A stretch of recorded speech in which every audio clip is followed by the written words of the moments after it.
Alrighty, good morning everybody. Welcome back to Math 105. Plan for today is we are going to continue our discussion of Standard 10, focusing kind of on the Greeks today that came after the Pythagoreans, and this will take us through the end of Standard 10.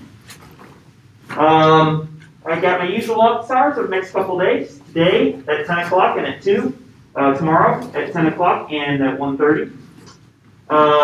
The Standard 10 quiz will be posted right after class today. It's actually already up there. I just need to make sure that you can actually get in and see it. But the Standard 10 quiz will be due on Friday. And as a reminder, next Monday we will have exam number 2, which will have questions on it from Standard 1 through Standard 10. And then in class this Friday, we'll start Standard 11 and start getting back into sort of mathematical statements land with looking at Euclid's first 3 postulates. Anybody have any questions or comments before we get started today? So, 2 mathematicians were out having dinner together one day, and the first mathematician says to the second, "Hey, how'd you enjoy your meal?" The second mathematician thought about this for a second, wrote something down on a napkin, passed it to the first mathematician, and the first mathematician looked at it and said, "Yeah, I get you. I overate as well." Where's my eraser? Okay, so in Monday's class, we had talked sort of about some of like the civilizations like before the Greeks, the Egyptians, the Babylonians, Hindus, the Chinese, and kind of what they brought to the table and how they looked at geometry. And kind of what we had kind of discussed was mainly that those pre-Greek civilizations were mainly interested in geometry as a form of applied mathematics, meaning kind of using geometry as a tool in order to solve real-world problems. And the main distinguishing fact between them and the Pythagoreans was that the Pythagoreans were more interested in studying geometry as a form of pure mathematics, meaning geometry is beautiful and worth studying for its own sake, and because trying to think logically about shapes and figures trained one mind to be able to live to a higher moral standard, according to the Pythagoreans. And you may recall the Pythagoreans were sort of the spiritual sect that were obsessed with the natural numbers. All is number was their motto. And so today, I want to go through the rest. I want to talk through the rest of the standard and talk about how did the Pythagoreans kind of influence Plato and Euclid, and then ultimately get into what we'll be looking at for the rest of the semester. What was Euclid's goal in trying to come up with this great mathematical work, the elements. And so the Pythagoreans were active around 550 BC or so. The next kind of major figure I want to talk about who had an influence on the study of geometry and mathematics is Plato.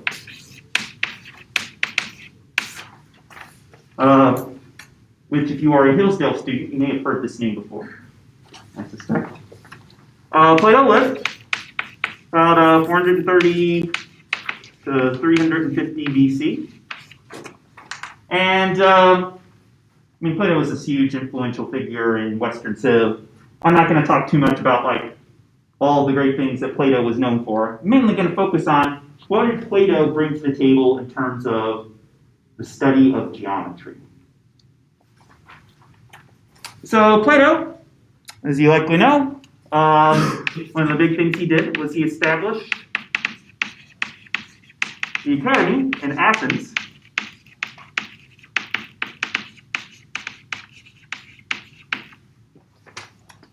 And I would argue that the most important thing Plato thought that it was important for any learned mind to be able to understand and to comprehend was the study of geometry.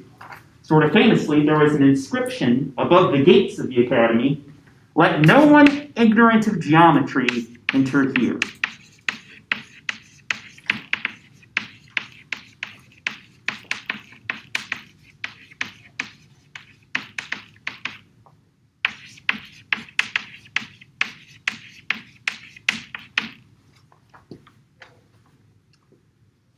Plato thought that if you are a well-trained mind and one that is capable of logical reason, then you should not be ignorant of geometry. You should have an understanding of the basic geometric forms and be able to logically think about how do they fit together, how do they interact with each other. And in particular, Plato, I would say, much like the Pythagoreans, was much more interested in the study of geometry as a pure mathematics endeavor. Meaning, Plato thought that studying geometry, sure, geometry can be used to solve real-world problems, and there's nothing wrong with that. But to Plato, as well as to the Pythagoreans, geometry was much more interesting as kind of like a way of training your mind to think logically. It's a way of training your mind to go towards the good. So in other words, he said that reasoning about geometric objects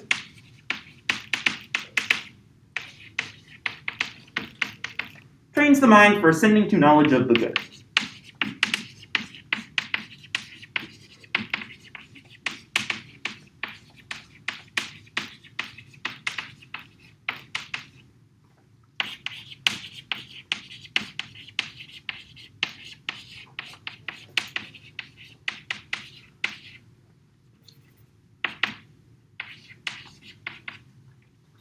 And what is the good? Because I'm talking to a class of Hillsdale students, I'm sure you all, I expect, have had to explain and think more about what is the good more than I have as a lowly math professor.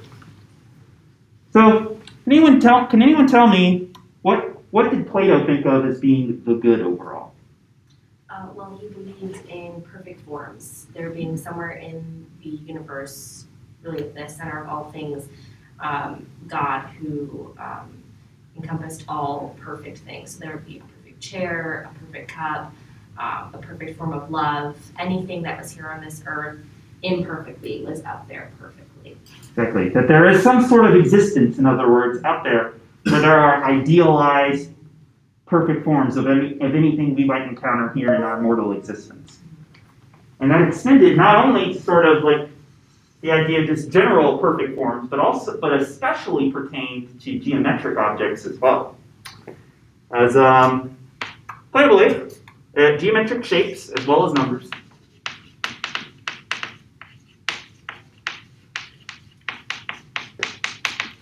have an existence that's not just purely physical, and it's not just purely mental constructs, just like figments of the human imagination.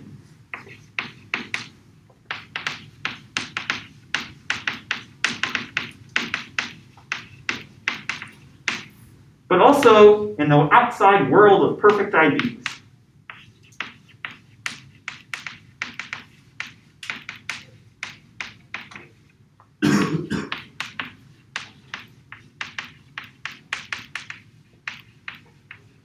In other words, there's a form of existence that we cannot physically ascertain, but we have to train our minds towards thinking towards, according to Plato, where there are numbers where numbers actually exist. They have an existence to them that's not just, oh, numbers are things that the human mind came up and don't actually represent anything in reality.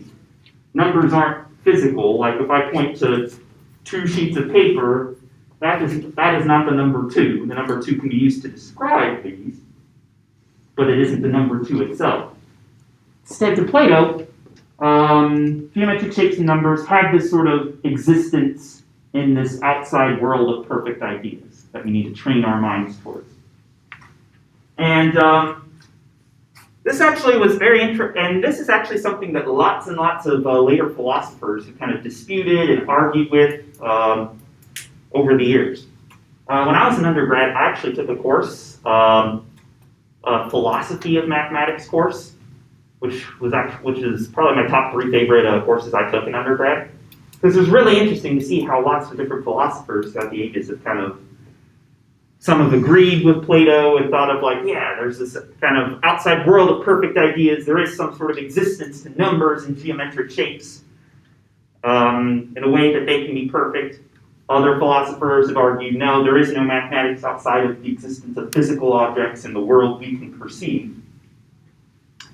Other mathematicians have thought about like, hey, nah, math is just a fictional construct. It's a philosophy called fictionalism, where math is just like a mental construct, something that we humans have created, these numbers. They don't have any other existence, they're just something we came up with as kind of a useful way of looking at the world. And I'm not going to get too deep into the philosophy of like sort of the geometry, the perfect forms, because you all have seen this in other places. But I do think it is worth mentioning, though, kind of how Plato thought of geometric shapes and numbers did influence mathematicians and philosophers for many, many years to come. And in particular, one thing that's going to be important to us in the study of Euclid's elements is that Plato considered lines and circles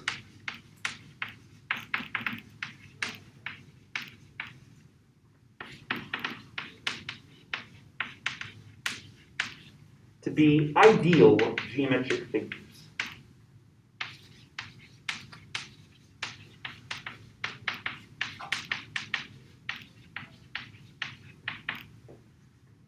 In other words, Plato thought that, like, yes, these other like 3-dimensional solids and shapes and such are important, but just individual lines and circles and the ways that we can construct these objects and the ways that we can go about and ways that we can look at their interactions, that was the ideal form of studying geometry to Plato. And as we're going to see later on, that's going to heavily influence Euclid and how he approached the development of the elements. And then Euclid was also very much interested in the interactions between lines and circles. In fact, all 5 of Euclid's postulates, original postulates, his 5 axioms, were all designed to be focused around this idea of how can you construct lines and how can you construct circles. Yeah.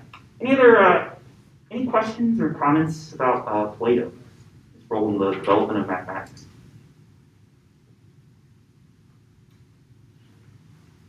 Okay, so now we're going to flash forward 100 years or so, and finally start talking about Euclid.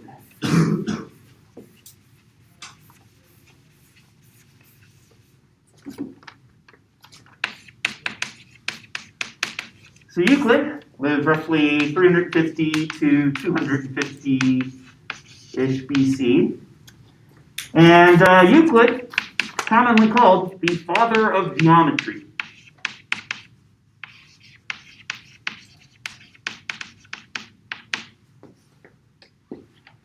So Euclid, not too much is known about Euclid really personally. It's commonly believed that he either studied at the academy, or that he either knew a bunch of guys who had studied at the academy. Wouldn't have known Plato himself, but in general, Euclid did have heavy connections to the academy and was influenced by Plato's ideas and Plato's philosophies.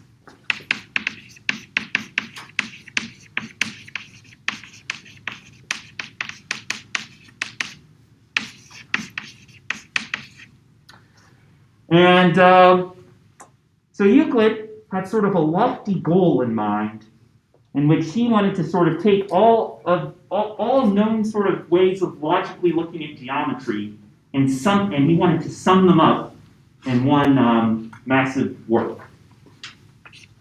And write that down a little more concretely. Euclid's goal was to create a logical system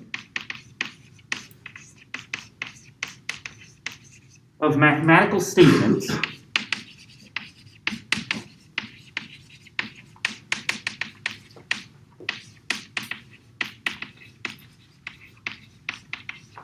where almost every statement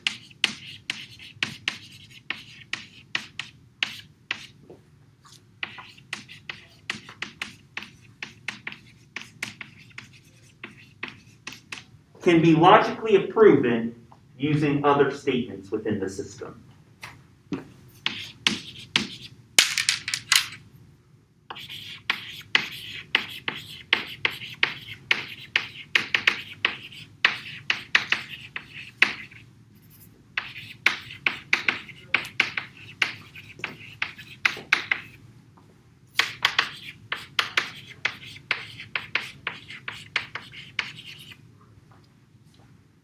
So in other words, before the time of Euclid, even to the Pythagoreans and to Plato and to all these other mathematicians who did think that studying geometry was noble and good and worth looking at as a form of pure mathematics, all ideas that Euclid, I think, would heavily agree with, thinking of geometry as being a pure mathematical form.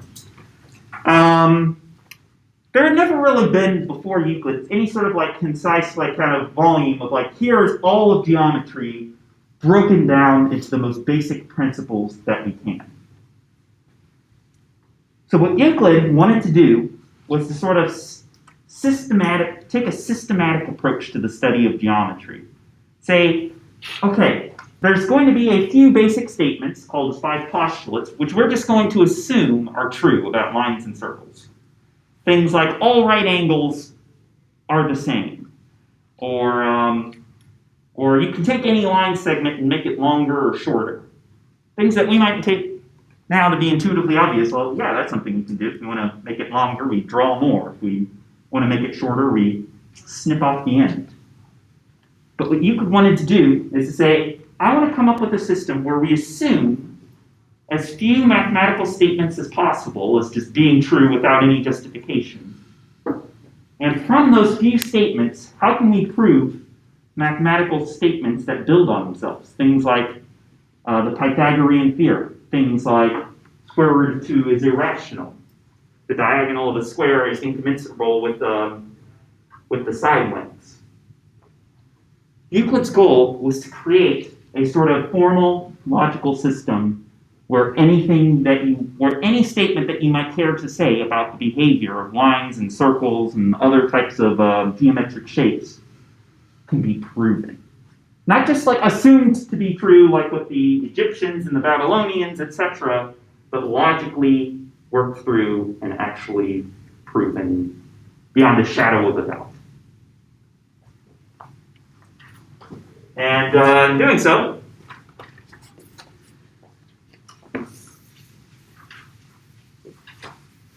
Euclid took a lot of geometry from other people, and because Euclid was a filthy plagiarist, he never really gave credit to the people who originally came up with these ideas. But it's a little bit unclear how much of what Euclid did was actually original work from Euclid himself, and how much of it was just stuff that Euclid had taken from previous mathematicians like the Pythagoreans or these other civilizations that we had talked about. But what is known is that Euclid summarized lots of previous math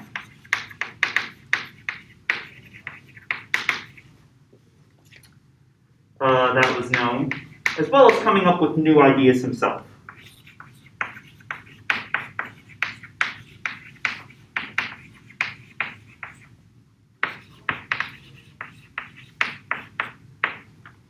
Probably kind of the most famous result that Euclid himself is credited for is coming up with the first proof of the Pythagorean Theorem.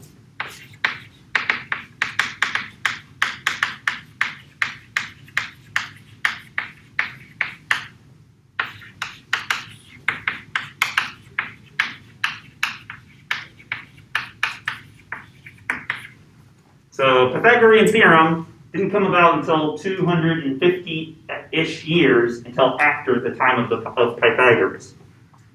Meaning Pythagoras was not the first person to come up with the Pythagorean theorem. All these other civilizations, like the Babylonians and the Chinese, had known the statement of the Pythagorean theorem at least. Euclid was the first person to actually prove the Pythagorean theorem. Pythagoras was just some schmuck who knew about the Pythagorean theorem, but he wasn't the first person to come up with it, and he wasn't able to successfully prove it, unlike Euclid. And so that's why the Pythagorean theorem, the name, kind of is a bit of a misnomer. It's like, yeah, Pythagoras wasn't uninvolved with it, but it's not really his to take credit for, per se.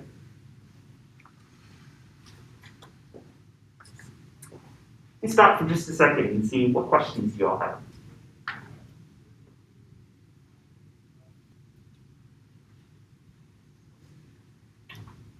So Euclid ended up being this hugely influential figure in geometry. Not to say took a lot of his inspiration from Plato and the Academy in terms of how he looked at geometry, and ultimately became this hugely influential figure. And you want to flip the page if you're following along in the packet. And Euclid was influential by developing his work, the Elements.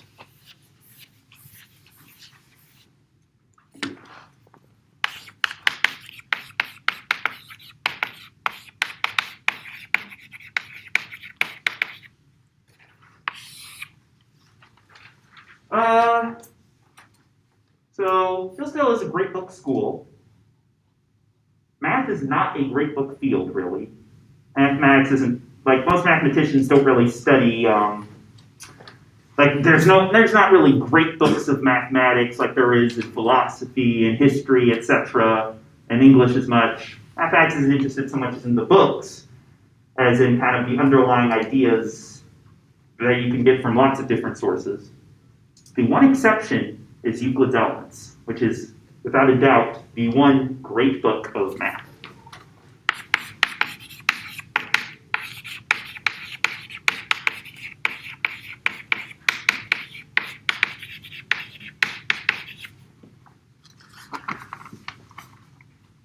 So, Elements was actually not just one book, it was actually 13 books.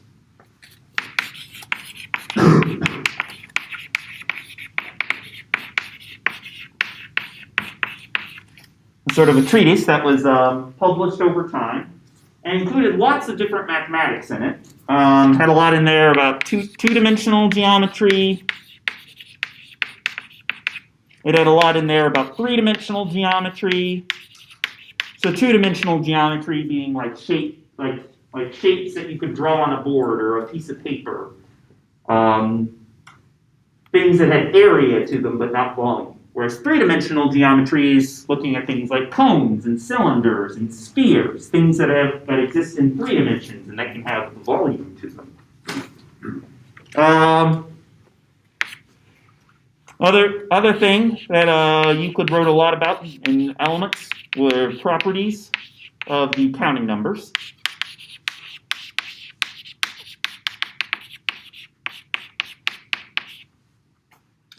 Was also something that Euclid was very much interested in.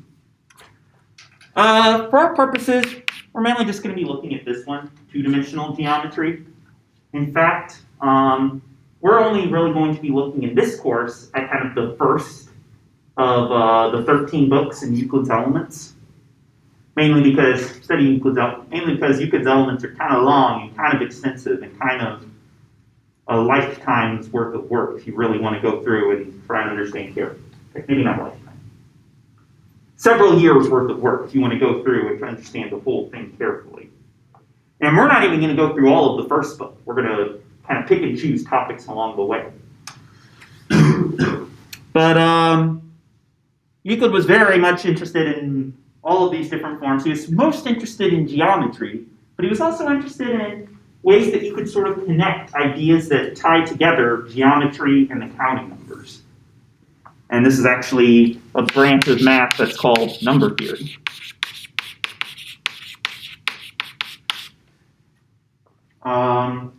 So you may recall one of those ideas we saw was the idea that if you have a square, it's impossible for the side lengths and for the diagonal to be counting numbers at the same time.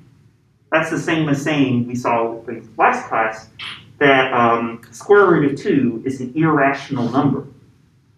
And so that would sort of be something that would fall into the idea of number theory, kind of using some ideas from geometry about the behavior of squares to make a statement about just the properties of the counting numbers. Square root of 2 can't be written as a fraction, which we saw not from a geometric perspective, but from the perspective of properties of even versus odd numbers.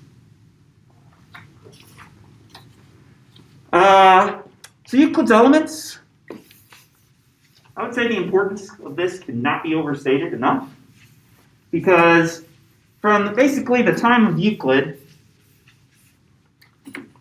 up through, I don't know, the early 1900s, if you were a classically educated person, you had read Euclid's Elements. Anyone who had kind of a thorough kind of logical training of any sort in the Western world had studied Euclid's Elements extensively. Had gone through, kind of seen what did Euclid assume to be true at the start, what were the propositions that Euclid did, how was Euclid able to logically prove statements using previous statements. If you were anyone in the Western world, you would study Euclid's Elements. So I would say until the early 1900s and beyond, any classically educated person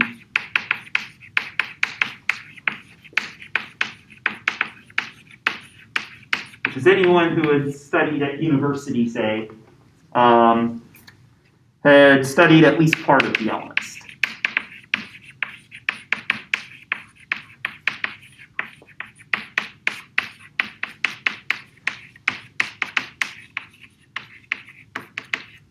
Technically, the elements is kind of the name of the work, but it's often shortened when people are talking about it and just write it as Euclid's Elements.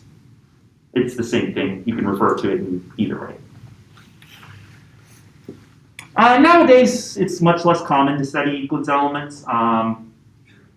Hillsdale is very much takes education with a very sort of classical bent to it in mind, and Hillsdale's interested in the study of great books. So most Hillsdale students end up studying Euclid's Elements at some point. Ironically, most of the ones who don't study Euclid's Elements turn out to be math majors and science majors in general, because those are the ones who take calculus instead of 105. They're lost because Euclid's Elements has a lot going on in it that's, I think, really interesting. But yeah, up until early 1900s, I'd say if you were to go to college anywhere in the Western world, you were going to be required at some point to take a course where you study Euclid's Elements like this one. Nowadays, not so much. Students either don't need to take any sort of math class, or they take a calculus or pre-calc course, which are interesting in their own right, in my opinion. You may disagree. But I think this stuff is way cooler as sort of like an exposure to what is real math all about. Fun fact, for a long time, this was the second most printed work in all of existence, second only to the Bible.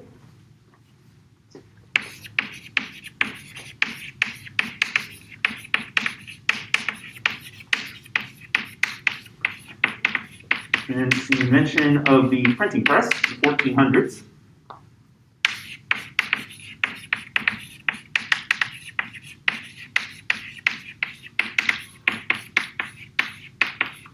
And from the 1400s onwards, about 2,000 years post-Euclid being alive, this work was still circulating heavily, being read by all sorts of educated minds. Bible, sure, overtaking it, but that's the Bible. You can't compete with the Bible. Euclid's Elements was a big deal.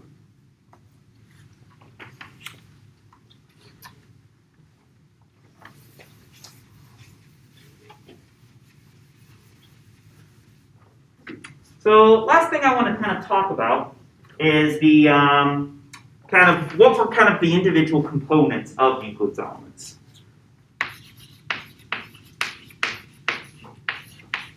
And all of these are going to be things that we're going to be looking at in the next several standards extensively. Because Euclid's elements had kind of several different parts to it, besides the fact that it was published in 13 different books. Even the first book by itself had sort of different sections to it. The first section, Euclid's elements, was mainly made up of just definitions. Things like, how did we define a line? How do we define a circle? How do we define an angle? What does it mean to have a right angle? Like there are about, I forget how many there were. I think like 20-something definitions just right at the start of Euclid's elements. Here are all the different geometric figures that we are going to be using throughout this.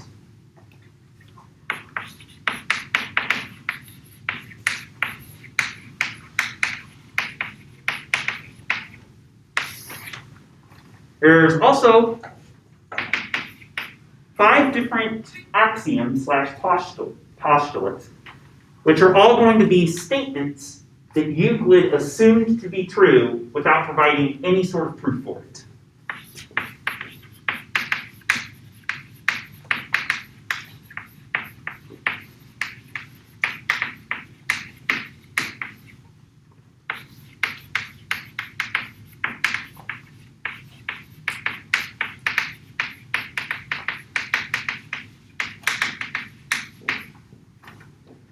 So these 5 axioms are postulates. Postulates is what they're called within Euclid's elements. Nowadays, modern mathematicians tend to call them axioms, just things we choose to believe without any sort of justification. And for the most part, these 5 axioms are things that are intuitively obvious. Things like all right angles behave the same way, or if you could take any line segment and make it linear. You could take any line and make it linear. You could take any line segment and make it longer or shorter as you see fit. Things that you might just think of and say, duh. With one exception, which is the parallel postulate, which is a whole other can of things we'll be talking about. But Euclid wanted to have as few statements as possible that he assumed without providing any justification. So we ended up being able to bring down his work to having only 5 axioms.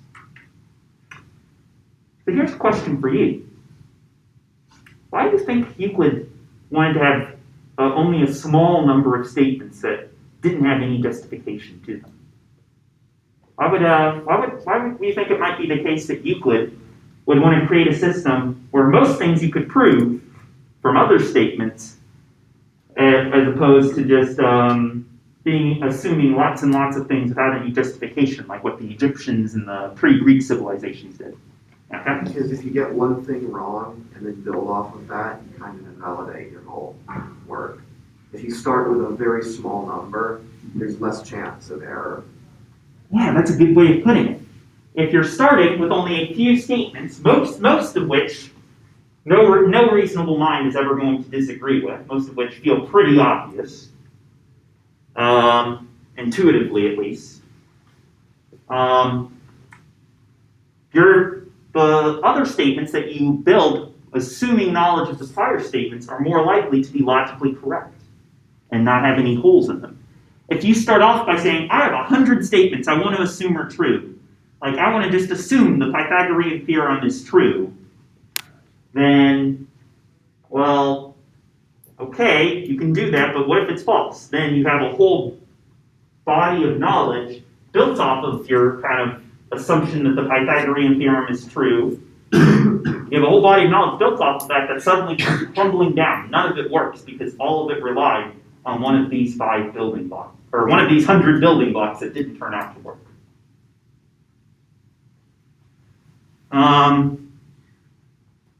As it turns out, even the 5 postulates themselves are not free from mathematical controversy. Because there's the parallel postulate, the fifth postulate, which we'll be talking about in great detail 2 standards from now. Lots of mathematicians don't think it's obvious. Lots of mathematicians kind of disagree. And in fact, Hillsdale even offers an entire class called Non-Euclidean Geometry, which is all about seeing, well, if we assume only Euclid's first 4 postulates as opposed to the 5th postulate as well, what sorts of geometric facts can we still say have to be true, and which ones are no longer going to be true? And the last couple standards in this course are actually going to explore what happens if we do math not on like a flat surface, but on, say, the surface of a basketball or something.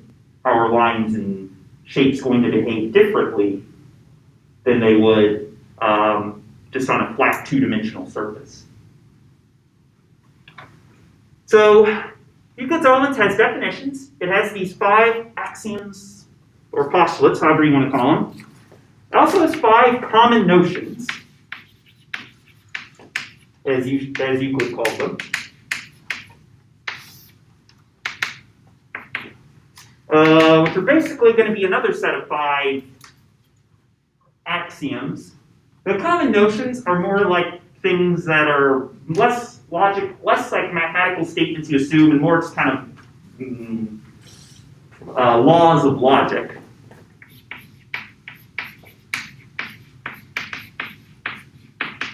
Sort of like the ones we've seen before in previous standards, like modus tollens, modus ponens, disjunctive syllogism, etc. Things like the whole is greater than part. One of these common notions. And it's probably the most famous example. And we'll be talking about these common notions in detail, talk about were these reasonable things for Euclid to assume, or should he have come up with these sort of justifications for them.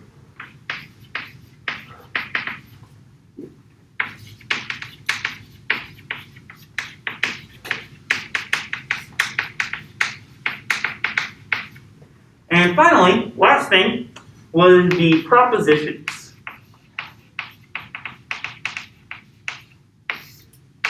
Where the propositions, or the theorems, were statements that you could prove had to be true if you assumed that the 5 axioms or postulates were true.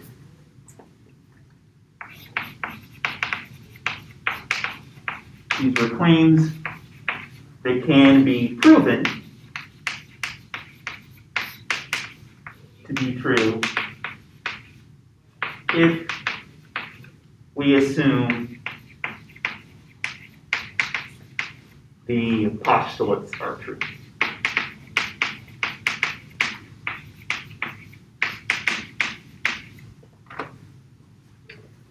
And there's lots of propositions. In the first book alone, there's 40 something. And these would include things like the Pythagorean Theorem. Something like the sum of if you have a right triangle and the side lengths are a, b, and c, then a squared plus b squared equals c squared. That would be something that to Euclid would fall under the category of propositions. Because that's not something he's assuming from the start. Euclid's just assuming these 5 postulates and these common notions. And then using those, he can actually show, logically speaking, as well as his definitions of what is a right triangle, for instance. Euclid can actually prove as a proposition that if the 5 postulates are true, then the Pythagorean theorem has to be true. Sort of like what we were doing in standard 9. If a plus b are even, which we just kind of assume that they are, as part of our proof, then a plus b has to be even.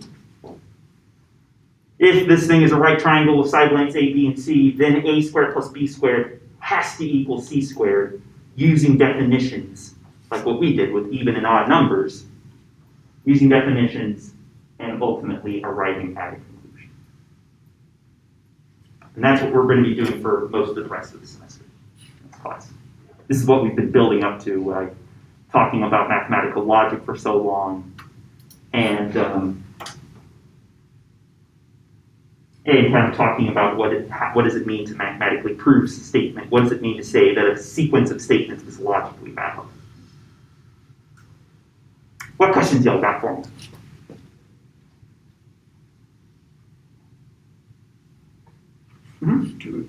sorry, do we know what Euclid thought about like non-dualism or fictionalism? Like, what was his view on that? Was he like kind of the same as Plato? Did he think math was kind of like just a language to describe things in the world, like just a very useful map, sort of, or was it more like it existed on its own plane, like as a form?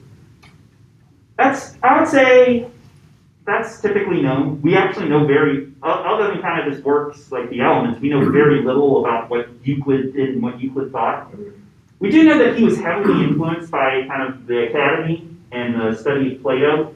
So if I had to guess, I would say Euclid probably thought along the same lines as Plato, that there's sort of these perfect forms out there and then the existence outside of our physical perception.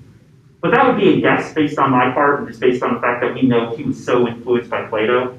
Euclid never really wrote about like his own philosophical views on mathematics.